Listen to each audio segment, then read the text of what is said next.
traveling from Mombasa to Nairobi by flight, and I was so tired. Immediately when I checked in and got my seat at the airplane, I was falling asleep. And I slept all the way to Nairobi, and then the guy was sitting to me. He woke me up. Yeah, he said, it was very nice talking to you. We have to do it. Yeah, I said to him, we have to do it soon again. It was so nice. But here, what happens? No. If there is a bus, and most of the time there is 35 spaces in a bus, and there is 5 or 10 traveling. They are sitting pop in different chairs all over. Nobody wants to sit. But why is it like that? Why are you guys like? Why is it here people are very reserved? Me. Not you, of course. But okay, why is it people here are so reserved? Because even I've ever sit in the train and like everybody was on the phone like this, newspapers and all that. Why? Being an extrovert person like I am, yes, is a bit suspicious in Swedish. Yeah, I know. Yeah, they think it's strange. It's like when you open the door. What the hell does he want? That's what. Okay. No, they suspect you because I just want to open your door because I want to be polite. Don't you think? Don't you think everything is because of money? Because here, I think we think a lot about money in everything. So maybe if you open the door for them, they think, "Oh, why is he doing it for free?" You know, here is nothing is free. Maybe they think, "Why? What the hell? Why? You may have a point there. Yeah. Me myself, I have another thinking when it comes to economy. I think money is just a psychological construction. It's nothing serious. Okay, it's good. It's a resource. If you have money, it's good. It's a plus. But but you can't divide people rich and poor. That's stupid. You can't do that. Bengt, I want you to look in my cameras there and you tell my viewers, in Africa especially, I talk much about Africa because I grew up from Africa. You guys, in Africa, when a man is dating, when they want to date a girl, it can happen like maybe you see Brenda at the beach there or Brenda seated there. Maybe you would do like you would do some size or talk about something or something like that, and then the girl will give that money if at all a girl is interested. But even if we don't know what he's going to talk about, but we always give attention to that person to hear what is he talking about. If a guy do that and said, Brenda, you know why, you just looked good and I felt like we should maybe come up with something, and we start from there. How is it in Sweden here? If I wanted to tell my sisters who are there in Africa or who are new here, who have just joined this country and want to know how is it dating, like how we date here when we are dating. You find someone. Today I think it's so. It's been a bit strange for me as a 66-year-old guy, because everything is about dating on internet today, and I think people are scared to talk to each other face to face, especially when they are sober. In a bar, in a pub, you say, especially when we are sober. Do you mean we should first be drunk? No, I don't mean that. But I mean that in a bar, when people had a couple of beers and some shots or whatever they have, then they start interacting. But before that, they are sitting like this, looking. And then they have the mobile phone and try to find something on a dating app. Why is it like that? That when we are, for example, we are seated here properly, I don't sit too close. Maybe they think we are a couple. I'm joking. They think we are married or something. Really? We are not married, and we are not in any relationship or any. I am just Brenda's friend and Brenda's babysitter. That's how it is. That is very important. You who don't know about my family, Because now say, I will be famous, and a lot of ladies will, what do you call it when they write on your YouTube? the comment. They comment. They make comments on, and that very nice Swedish guy with the big, beautiful beard. Can you give me his telephone number? So we can't. No, we are two just come on my YouTube channel. Persons. You comment down what you really want or think about Bengt, but just know that Bengt is just my babysitter, and not every day. Bengt has his own time. I can even spend some month with my mother without seeing him, unless I need babysitter when I'm gonna have to do something with that. He helped me with babysitting. But I'm retired, so I can't sit watching football at the TV every day, or golf, or whatever they are watching now. I don't want to do that, so I have to. But the most important thing, girls, there, that you wanted to know this question. That's why I asked, I think, a right person to tell you how dating is here, how you can get someone, how to date. That is finished. Bengt, another question. Does really the way you dress matters when you are going in for dating? Does it matter how you look? It depends what it is. It's a date. You are dating. You are going to meet a girl. Yeah. I don't know that. You know, I don't know anything about dating. But you should check the dress. Where are you going? Going for date. It's not the office or something. We are going for date. Yeah. Then you have to dress up a little bit. Yes. And then it's up to you. And then it's also up to the one who you are dating. Is it a person who is posh, like you know, to like clothes and like to dress up? Then you dress up. Yeah, but of dating, I don't know you. You don't know me. How do I know that? But now you're talking about internet dating, and I don't know a shit about that. Okay, no, I'm not dating like internet dating. Okay, you know this one that talk face to face. That's the one, you know. Yeah. Okay. Also, so, but we don't do that in Sweden. You don't know when we go to IKEA or Willys or anything with a trolley. Yeah, trolley to shop. Yeah. To shop. And then you see someone nice, and then you say, "Psst, can we date?" You don't do that. When you do that, is it a crime? Because my brothers there from Africa, maybe they may do it when they don't know what happens. It's not a crime, but it's a bit suspicious. Okay. It seems to be you seems to be a little bit desperate when you do these things. If you come there with 3 kids, should be. No, look here. My brother from Africa has come, new here. He's feeling lonely. As you know here, life is lonely. You need someone to be with. He go to shopping store and he find some girl that he is interested in. Can he do like, please, excuse me? What happens if he do that? Look in my camera and tell them what really can happen. Now I have to be honest. I think he will be in trouble. What happens? Because it's not like open the door. Then you are taking it somewhere else. Because open the door, then you're polite. You showing the respect. You open a door for anyone.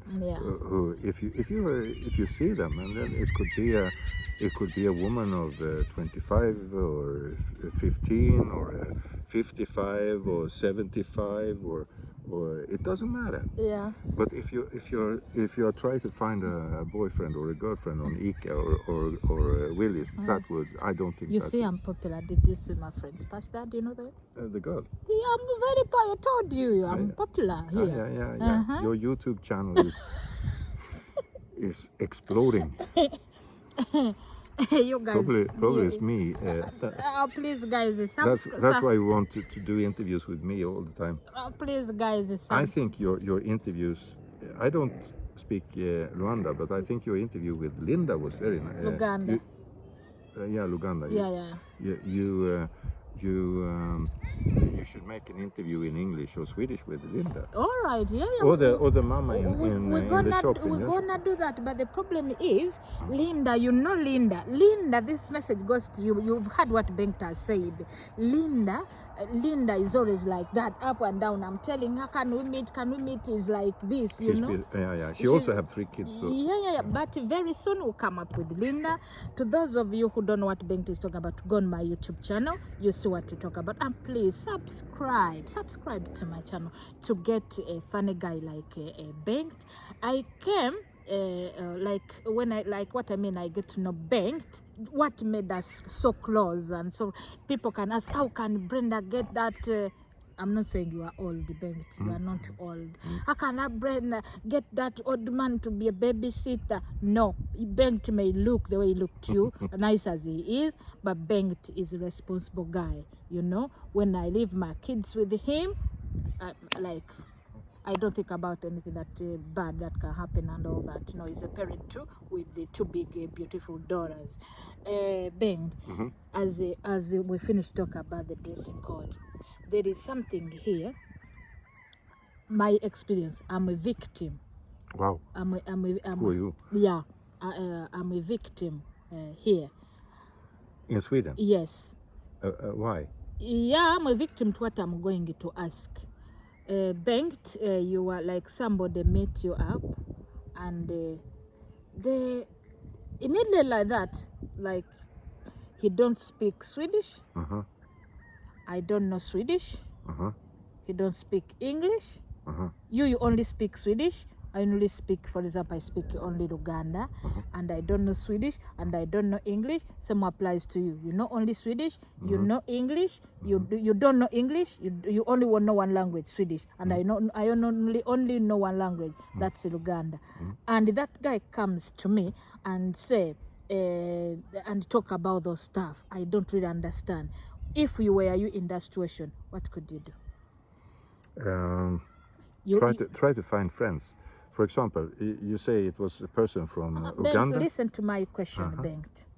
Bengt, you are interested in Brenda. You are seeing Brenda the first time. We meet face to face like this. Brenda don't speak English. Brenda don't speak Swedish. Yes, you only speak. For example, I speak French. You don't speak French. And French. You don't speak English. You only speak Swedish. Okay. And you want to tell me you love me. Show my viewers how will you solve that That's issue? very difficult. That's a barrier. The language are a barrier. So when you come to a new country, you should try to learn the language as quickly as possible. I know you learn Swedish very quickly. When you were working at the same time, and then you were studying Swedish. Yeah. And you learned Swedish in 6 months or something. Yeah. And you speak a very good Swedish. Thank you. For me, for example, I was living Nairobi? in Africa for 10 years. Cairo, Nairobi and Arusha.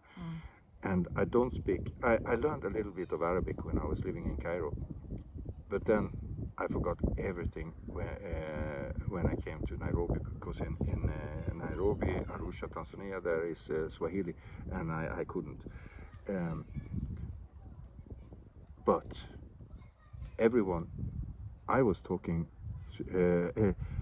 in my area, the people I met, because I was working in the travel business, and in Cairo, Nairobi and Arusha, you can always find people speaking English, very good English, much better English than I do, because of the British, what do you say, they were this imperialism shit. So a lot of people in these countries speaks very good English, and that was the reason why I didn't have to learn to speak the native language, Arabic or Swahili. I could manage in English very, very good, and improving my English a little bit.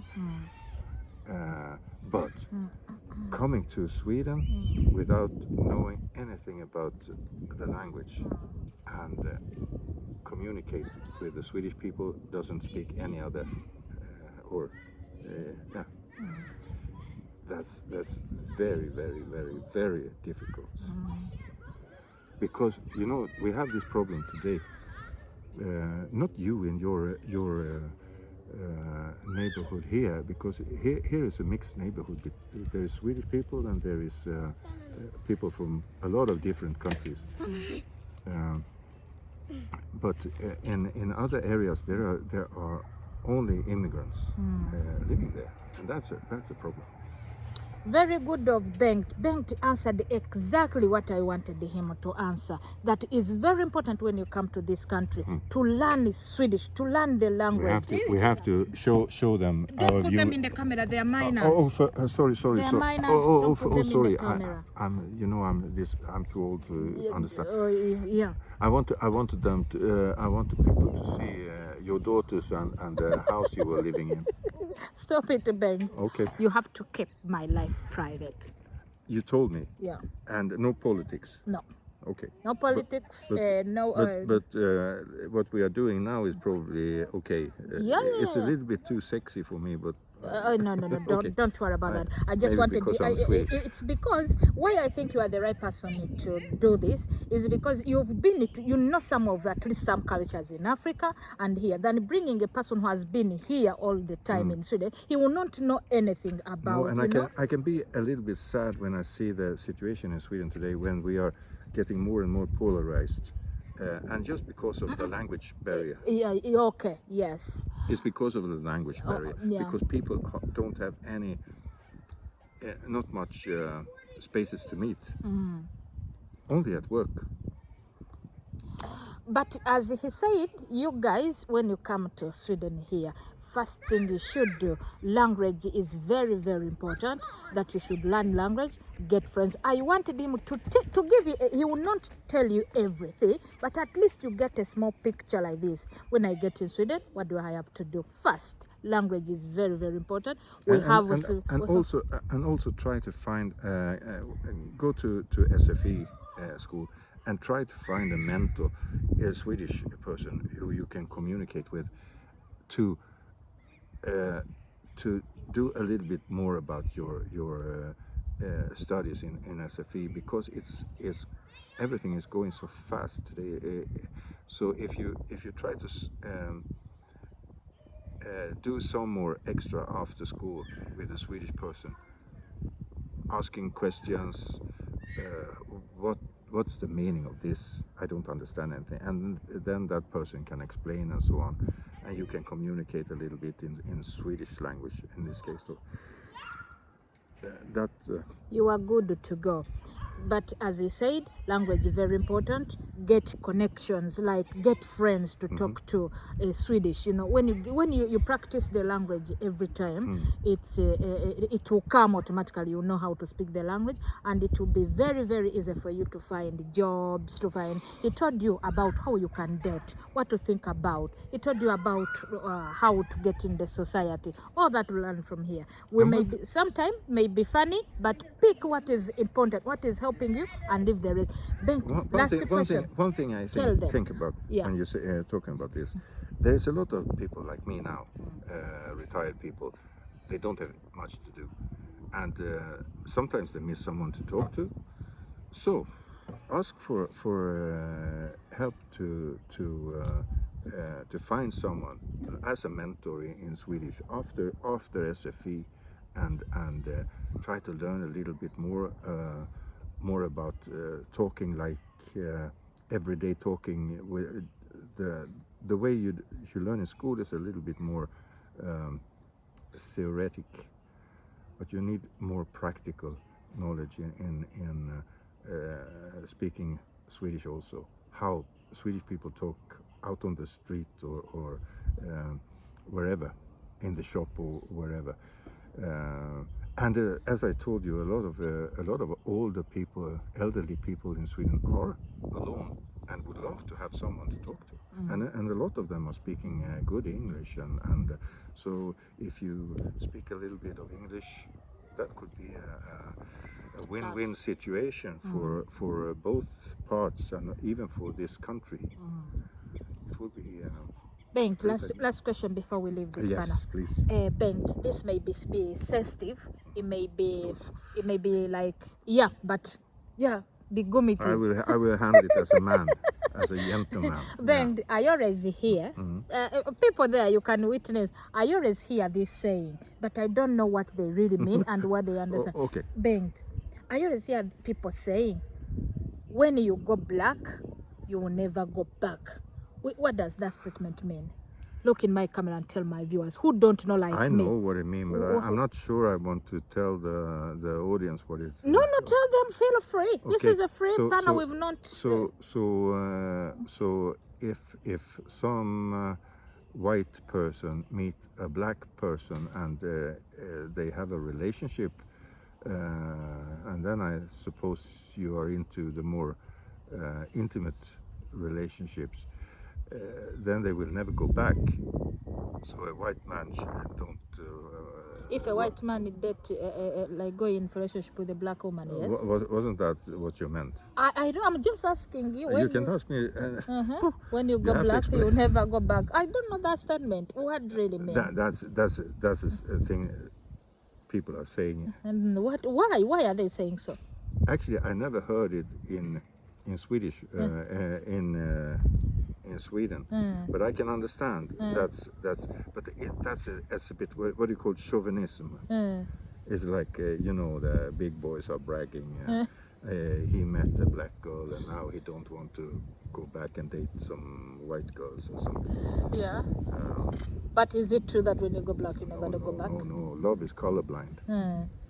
Perfect. Thank you for coming, Bengt. You've been nice to meet again, and hope to see you again on this panel. Hey guys, once again, my name is Brenda, and I've been your host today. Thank you for watching us. Please subscribe to my channel to get videos like this, to get to know some stuff. Yes, kasavu kanyama. For those of you who don't know what I mean by kasavu kanyama, like you will be getting everything. We are not specifically on one thing, but you will be getting everything. But you've been good to our channel, and hope to see you in the next video. Och sen måste du göra lite mer YouTube-klipp på svenska också. Oh, please. So, as you hear him in the background, he complains that why I don't do some videos in Swedish. But very soon, I promise you, we're gonna do that. We have something in proper about that, but we're gonna do that. As I always tell you, don't focus much on how we speak English. This country is a Swedish-speaking country, so the English now is not that good or perfect, because now we have another language in us. So I speak Swedish, I speak English and Luganda at the same time. So if one of the languages is not clear, you know, none of those languages are my language. Swedish is not my language, English is my language, Luganda is my language. Yeah, but however, you know. So you know. You speak you Ginglish. And I speak Swinglish. Yes, so you guys, you can excuse us, but thank you for watching us, and see you next time. We love you guys. Take care of yourself, and bye.